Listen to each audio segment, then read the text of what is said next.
So when you make a person independent, you are basically creating a huge impact on their family. At NIIT Foundation, we have seen that when we provide skill development to any individual, it is not limited to them, but also it goes to their families. You have to understand the level of education that the students are coming with, and accordingly you need to provide a curriculum to them. It's not AI that's going to replace humans, it's people who know AI who will. Both NIIT Foundation and Tech Mahindra Foundation is into national mission.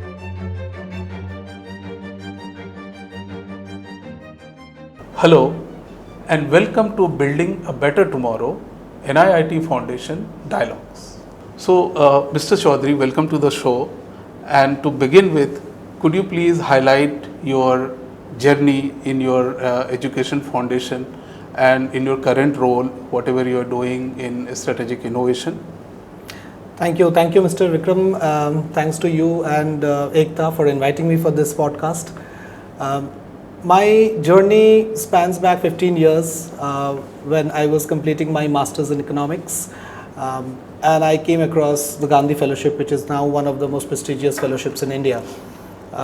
There we had parallel tracks of understanding a lot of leadership skills and also being allocated a lot of government schools in different parts of India, where we were working on principal leadership in association with Cavalier Education Foundation. And the idea was that you work with the headmasters and the teachers in those schools and help them improve student learning outcomes.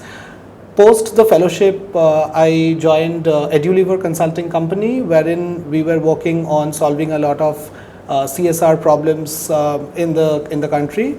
We were working on developing a lot of curriculum, trainings for various partners, along with also establishing a learning community center. Then I joined UNICEF, where the role was a bit different. I worked as a state consultant on education in Maharashtra. We were working with the SCRT in Pune, trying to develop educational policies across a lot of aspirational districts in data, in ensuring quality education cells in various districts. And then I joined my current organization, Tech Mahindra Foundation, wherein I was heading the learning and development, and now I'm heading the strategic innovation department. So Mr. Chowdhury, we often hear about lifelong learning, and in this fast-paced changing industries, we often struggle in terms of skilling a candidate or a person. So in your opinion, what do you think that what are the current trends in skilling, and how we can relate this to soft skill part of it, leadership and other aspect of soft skill? What's your take on this? That's a very interesting question, Mr. Vikram. What we have seen is that when we work with a lot of organizations in different parts of India, we have done multiple surveys with employers, because at the end of the day, they are the ones who are going to give these jobs to the students. And one thing that everybody has been saying unanimously is that you have to provide leadership skills in students, because when it comes to technical skills, these organizations or our employers, they also provide these technical skills when they hire a new recruit. But the missing piece here is leadership skills. They want students who can take initiative. They want students who are good, good team players, who can solve problems, who can take decisions by themselves, who can communicate, and who have some basic IT skills. You can create presentations, do some basic data analysis, and take decisions based on data, right? So for us, when we look at lifelong learning, when we look at the skills that are most critical when it comes to making students employable, our youth employable, it is these leadership skills that matter the most. At NIIT Foundation, we have seen that when we provide skill development to any individual, it is not limited to them, but also it goes to their families and their life transform. What do you see role of organization like Tech Mahindra Foundation in building not only individual but transforming the entire communities by providing skill development program to them? Yeah. Uh, One of the most important values of Tech Mahindra Foundation has been beneficiaries first. When we work on skill development projects across 11 plus cities in India, what we aim to achieve is to be able to build the skills in the youth so that they get employable in formal sector jobs at a respectable salary. And the idea here is not to just stop with one person, but to scale this up. So when you make a person independent, you are basically creating a huge impact on their family. And when you do this with one person, you basically influence the community to then do the same. So while we are training one youth, you are impacting the family, we are impacting the community. And along with that, as we move and scale this to multiple communities across different cities, we are actually trying to influence the overall nation as a whole. Rightly said. I think at NIIT Foundation also, at the time of counseling the candidate, we also do counseling for parents as well, so that they know the value of the kind of skilling that they are getting and the value of job their children are going to get, and then the whole transformation they understand that what it is going to, how this is going to help them and how their life will transform. So much of your work involves beneficiaries with very less formal education, in the underserved communities, in urban slums, or so what do you think, in your opinion, that how do you make this program accessible to these beneficiaries, having them understand it in a better manner, and to make it the entire program successful? Yeah. What is very important to make the training programs accessible to the youth is to contextualize it and customize it to their needs.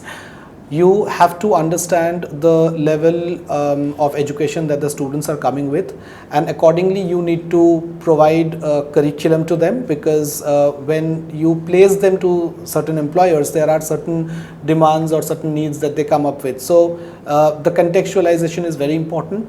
You have to also orient their parents, because the parents play a very, very important role in the final decision making of these students. Yes. So what we do is, when we mobilize these students from the community for our skill development courses, we also get their parents to come and visit the centers and see for themselves what their students are going to do there. We have also been very successful in getting employers to visit our centers and getting those employers to directly communicate with the parents, because there are times you see that parents of girl child, they are really afraid when they have to send their children for long distances to get a job. So there, when the employer comes and assures them of a safe environment for their girls, that really works wonders. And we have seen a huge increase in our placement rates when we started doing this. What is also important to maintain and develop and improve the accessibility is to have good trainers in these skilling centers, because when you are a good trainer, there is a certain way in which you will conduct these classroom sessions. Because of AI, and there are many shifts are happening in the entry level or mid level jobs in India, and so because of this, changes are happening all across. People are a little bit of scare as well, because of the fact that they know that they are going to lose their job. So in your opinion, what do you think, that what kind of skills we should provide to them? AI in today's world is one of the most debatable topics. You hear discussions on AI everywhere, and people ask you these questions. Would AI take our jobs? And that's the biggest fear that a lot of youth in our country have today. Recently I was reading a book and I saw a very interesting line there, which says that it's not AI that's going to replace humans, it's people who know AI who will.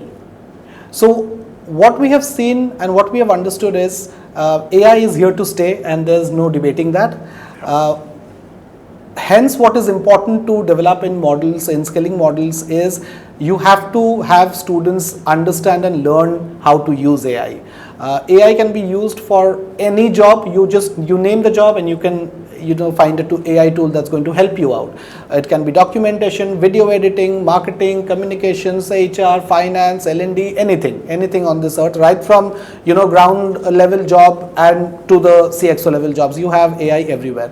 So what we have at the foundation tried to do is to integrate AI into our existing courses and figure out tools that can actually help our youth perform their tasks better. Because once you train youth to use AI, that is when they feel more comfortable and they feel that yes, they have that weapon with them. Both NIIT Foundation and Tech Mahindra Foundation is into national mission of digital literacy, or to bridge the digital divide, and to make these programs future ready. What all we should do and what all should we include in our existing program? What should be our ingredients to make our program future proof, basically? One thing that we feel is very important in terms of making programs future ready is to be able to balance the demand and supply in the industries that we are working with. When we design courses, there are times where people talk to customers, talk to students and develop courses based on that. But do you really promise them to give them those jobs? Because to be able to give those jobs, you have to first have a good understanding of the industries. So what is needed is to understand the employers first, understand their requirements, and then create courses based on that. So that is a very important thing. Second is that when you go out into the communities and when you are talking to people about your models, you will have to get the community together. You have to have good placement connections, because employers are there, they want students, but they don't know who to reach out to. And this is a feedback we have heard in various places in different years. So when you connect with the employers and you try and understand what is it that they really want, you can customize and contextualize your curriculum and your model as per that. The final thing that I would say is, once your entire skilling model is ready, the final missing piece in the puzzle is to have a good M&E in place, because there is so much of data and rich data available with us, and it is both quantitative and qualitative data that I am talking about. So you need a good M&E system that actually looks at the data, is able to interpret that data, analyze it and come up with insights. And those insights will then be able to be used by you to take better decisions for your programs in the future, and this is a continuous learning curve that goes on. Yes, absolutely. So it is like preparing our student what the requirement is, and what employer needs are. So thank you so much, Mr. Chowdhury, for your sharing your insights with us, and any last words that you want to share?